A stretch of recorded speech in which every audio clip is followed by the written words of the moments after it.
छठी मैया हुई ना सहैया राउर महिमा बाला पार।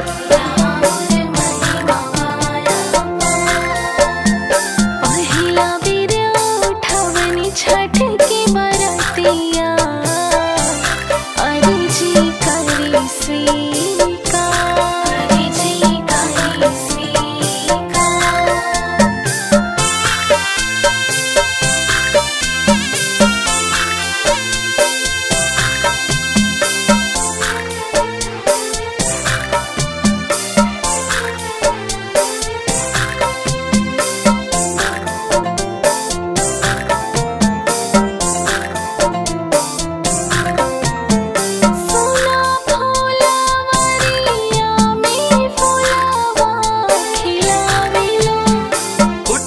किस्मतिया माई तुही चमकावेलू कोखिया करेलू गुल जा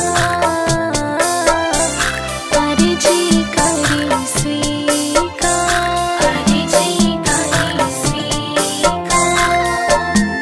पहिला बेर उठवली छठ बरतिया अर्जी करी स्वीकार, अर्जी करी स्वीकार।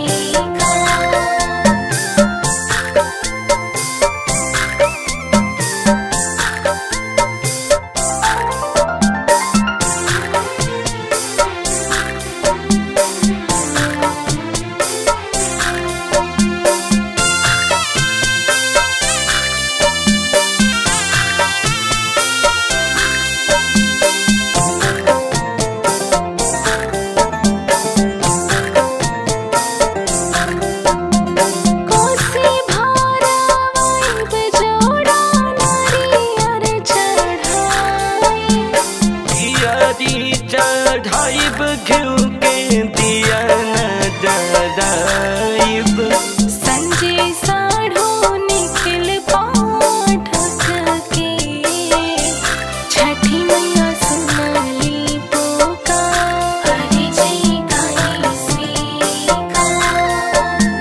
पहिला बेर उठवली छठ बरतिया अर्जी करी स्वीकार।